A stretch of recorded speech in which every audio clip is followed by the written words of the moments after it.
Hi friends! Welcome to Organic True Crime with Sydney Hopes, where I talk about true crime stories and also just spooky stories, especially this month, where I'm talking about mostly spooky and Halloweeny stories.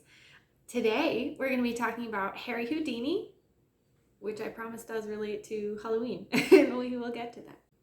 Harry Houdini was born as Eric Weiss. It's Weiss, but he was born in Hungary to Rabbi Weiss and his wife Cecilia. Eric was the fourth of 7 children, and in 1878 the whole Weiss family moved to the US, where they did change the spelling of their last name. So here is Eric Weiss and then the new spelling. And once they moved to the US, Eric's father became a rabbi in Wisconsin, so the whole family moved to Wisconsin. In 1882, Rabbi Weiss lost his job in Wisconsin, and the family hit really, really hard times at this point. They became very poor, and at 8 years old, Eric dropped out of school and started shining shoes and just finding ways to make money to help out. Now, Eric was very, very close to his mother. He was for the rest of his life, her life, he was very close with his mother. And his main reason for doing all that he did was to help her, honestly. And at 9 years old, he started his first performance act. He was a trapeze artist, and Eric called himself the Prince of the Air as a trapeze artist as a little child. But eventually he did start getting into magic, which started out as just close-up magic and like card tricks. And other magicians have said that he was never really that great at card tricks, that he was good at it, but it was never his thing. He never really excelled at that. So he did start looking into other things. But originally he was inspired to do magic by, I am going to pronounce this man's name wrong. It's French, and I apologize. He was a French magician named Jean-Eugene Robert Houdin, and that's how Harry Houdini came about. He later said that Harry came from a different why do I keep wanting to say magician? But people weren't really sure about that because he didn't say it until way later in his life. Anyway, so Harry Houdini, he got Houdini from this French magician that really inspired him to learn more about magic, become a magician. In 1887, Eric and his father moved to New York, and they were just staying in a boarding house until they got their bearings and found more permanent housing. And at that point, the rest of the family moved to New York and joined them. And in 1891, he officially started his magic career. Harry Houdini started out, like I said, doing card tricks, and he was really just like a sideshow at like a circus and things like that. And he wasn't really doing very well, but eventually he did form a magic duo with his younger brother, who was going by the name Dash, and they became the Brothers Houdini, and they started their act. And they did start doing escape artist acts during this time, until Harry and Dash met Bess. Now, Bess actually originally Dash was interested, and I think he went for her first, but she ended up with Harry, and they did get married later that year. And Bess took Dash's place and became Harry Houdini's assistant, and she was his assistant for the remainder of his career. She was always there with him for all of his acts after that. For whatever reason, it is brought up a lot that both of them were very short. Bess was under 5 feet tall, and Harry Houdini was only 5'5", which is how tall I am. Not very tall. And I guess that made his escape artisting his body type helped out. But it's said that the two of them looked really good on stage together because of their height. So Bess kind of made him look better in his act. I don't know. It's just mentioned a lot.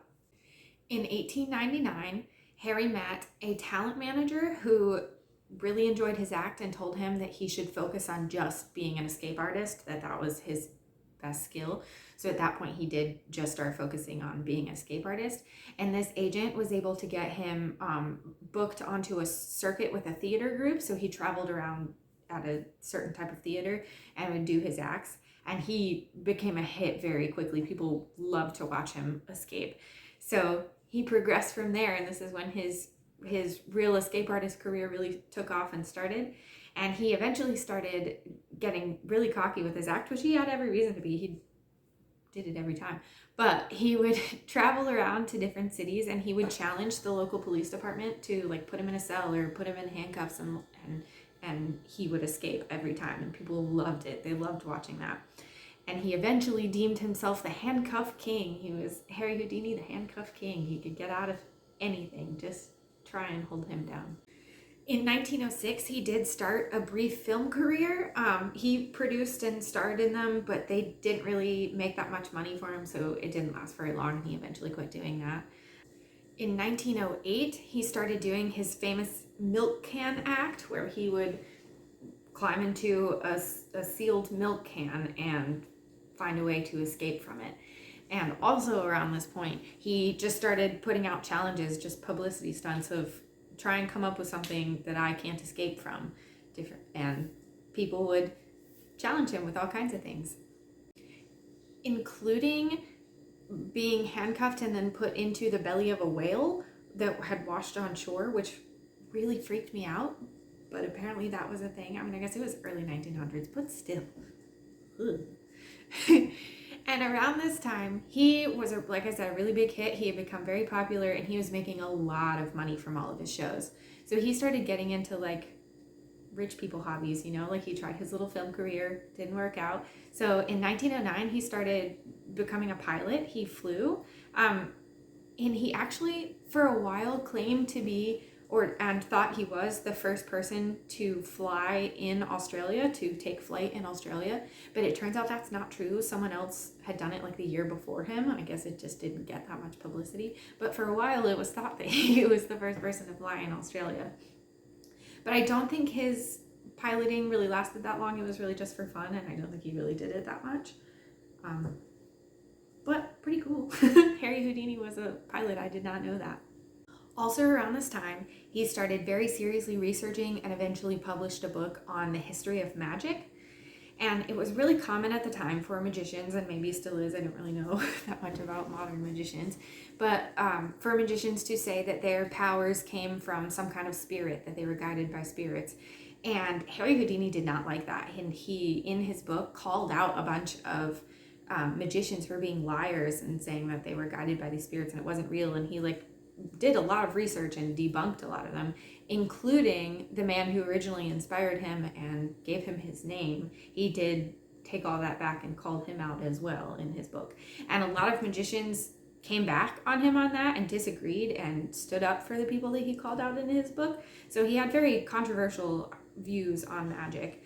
And also, he was an escape artist, which I guess is still magic, but it's not the same kind of thing as like a spirit guiding you. I don't know. Seems kind of weird for him to put himself in there, but he did. Houdini was very into societies and clubs and all things like that. There's a tons of different names that I could think of for them, but I'm not going to list them all out. But in 1917, he became the president of what was basically a magic fraternity. It was called the Society of American Magicians. In 1921, Harry Houdini started his Chinese water torture cell act, which is one that was very famous and he was really known for the rest of his life. It was where he would be hooked up by the ankles and hung upside down and then put into a tank of water that was then locked. And the first time he did it, it took him 3 minutes. So he held his breath for 3 minutes to escape from it. And he would, the showman that he is, he would dare his audience, like, try and hold your breath along with me while I'm in here. But most people cannot hold their breath for that long. That's ridiculous. And his brother actually was still doing magic on his own, and he did very similar acts. He did do escape artist acts, and I think he did the Chinese water torture cell, or at least something very similar to it. And he was going by the name Houdini instead of Houdini. He was Houdini. In 1923, Houdini became the president of Martinka & Co., which is the longest running magic company. It's actually still open today. They're still going. I thought that was really cool. Anyway, around this time in the early 1900s, Harry Houdini had moved on from debunking magicians, and was now calling out psychics and mediums as being liars. And he actually joined a committee. Remember, he loves organizations. He wrote a whole speech on it. Anyway, he joined a committee that offered prize money to any psychic or medium that could truly prove that they had powers, but no one ever did. And they held a lot of challenges and tests for people, but no one ever, to their standards, proved anything, and they never did actually give out any prize money. And at some point during this, despite being so skeptical and so against people that interact with the spiritual world, can't talk, Harry Houdini made a pact with his wife Bess that if he died first, he would try and come back and contact her. And they came up with a code word, well, I guess a code phrase, which was Rosabelle Believe. And they chose Rosabelle because that was apparently the couple's favorite song. Sweet. In October of 1926, Harry Houdini broke his ankle while performing one of his acts. It was something like while he was suspended, he bumped his ankle on something while they were lowering him in. I don't know exactly how it happened, but he did break his ankle. And then October 22nd, he was at the Princess Theatre in Canada in his dressing room. And this is where an event occurred that people still discuss and talk about today, and nobody can really decide what happened because of it. And this is part of the reason I chose this story to tell, because I really want to know what other people think about this. I'm curious because it's interesting and it really makes you think and wonder. So October 22nd, 1926, in Houdini's dressing room, he is sitting on a couch, resting his broken ankle, about to do a show, and he has a bunch of visitors in his dressing room with him, one of which, whose name was, Jocelyn Gordon Whitehead. If I said that wrong, I apologize. Anyway, this man says to Houdini that he heard something about him and he wants to know if it's true. And he asks, is it true that if I punch you in the stomach, it won't hurt you? And Houdini just kind of is like, basically, it would take a lot. And in response to this, the man just starts punching Houdini in the stomach. And eventually Harry holds up his hands and tells him to stop. And he basically says, like, I have to prepare myself for it. I would have stood up if I didn't have a broken ankle. You can't just punch me in the stomach. And that right there is what really makes people question Harry Houdini's death, because from that point on, he started having very serious stomach pains, but he was really, really into that. The show must go on. So he didn't seek medical attention for a few days. He just kind of ignored it, and eventually he did go to the doctor, and they told him, your appendix burst and you need immediate surgery. And he just said, no, I have a show tonight, I have to go perform. And he didn't get surgery. He went and performed a show, and he, for like the whole week, was performing with a burst appendix. I can't imagine how painful that must have been, and he just ignored it, and then put himself underwater and held his breath for multiple minutes and did these crazy escape artist acts. Like, he surely was talented. I'll give him that. So that brings us to October 24th of 1926, when Harry Houdini performed his final show. And it is said that at some point during this performance, he actually passed out and then recovered and got back up and continued to perform his show. And then as soon as the curtains closed, he collapsed and was rushed to the nearest hospital in Detroit, where on October 31st, Harry Houdini did die from complications from his appendicitis. And it's always been questioned if the punches that he received caused his appendix to burst, because I guess it's never really been proven on whether that can cause it to burst or not. Or if maybe he just thought his stomach hurt really bad because he had been punched, and therefore he ignored it and didn't think that it could be an appendicitis. But even when he went to the doctor and was told what it was, he still declined any surgery, medical care, that's what I wanted. He still said no and went back to performing, so I don't know. But some people truly see Jocelyn Whitehead as a murderer and that he caused Houdini's death, and if it weren't for him, he would be alive. But we don't know that. I don't think that's really fair to put on a person. It wasn't ever really looked into or legally or anything, except for the fact that I guess the life insurance that Bess received was extra because it was seen as, I forget what it's called, but it's like an accident including a murder. You get more money, I guess. And they did say that it qualified, so she did get paid extra. So I guess that has made people really look into it more. But I don't know. I don't know. It's tough. It's hard to say. We don't because we don't know. I mean, if he would have lived if he hadn't been punched or not. Anyway, so after he died, Harry Houdini had it in his will that all of his props, like his Chinese water torture cell, would be given to his brother Theodore Houdini, who was also performing escape acts at that time. And then he also requested that after his brother died, that all of those props be burned, because he was really, really secretive about his acts and how he escaped from things. In his early career, he would perform behind a curtain so that people couldn't figure out how he was doing it and nobody could copy him, which people did still try, but nobody could stand up to Harry Houdini. But then eventually his brother actually figured out it was more popular when people could see you struggle. They liked that better, so he started doing more of that. But he didn't want anyone using his props. He didn't want people to figure out how he did it. Unfortunately, after he gave them to his brother, they were no longer his property and he couldn't ask for them to be destroyed, and they weren't. His brother sold them all, and eventually now all of his props are either in museums or collectors own them. They've been spread apart, but they definitely were not burned. Sorry, Houdini. So now we get to why I chose this as a Halloween episode. Well, I did mention that Harry Houdini died on October 31st. And remember that pact that he made with his wife, Bess? She did follow through with this, and on every October for 10 years after he died, she held a seance and she tried to contact him. She was never successful. There was one little stunt where they tried to pretend like he said something, but she came out later and said that it didn't work. He didn't really.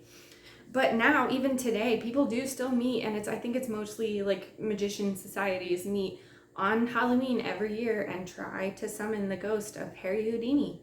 And it really kind of gets me. I'm very curious about it because he was so against the spiritual realm in general and anyone that worked with it. I just wonder at what point and like what was going on in his head that he decided to, maybe it was his way of trying to continue to prove that it's not real, because now people are holding their seances for years and years and years afterwards and nobody has contacted him. It hasn't worked. And he did say that he would try and come back if he could. So maybe that was just Harry Houdini's final act of, I told you so. I don't know. I really do want to hear what you guys think about this one. Thank you so much for joining me. Happy spooky season. Let me know if you think that the punches caused his appendicitis, or if they just made him ignore it, or if it just was a coincidence. He happened to get punched in front of people, and so people wanted to make something out of just what was a medical issue. I don't know. What do you think? Let me know. Make sure and subscribe and like this video if you did like it. And also let me know if there's anything else you want to hear about. But thank you again for joining me. See you later.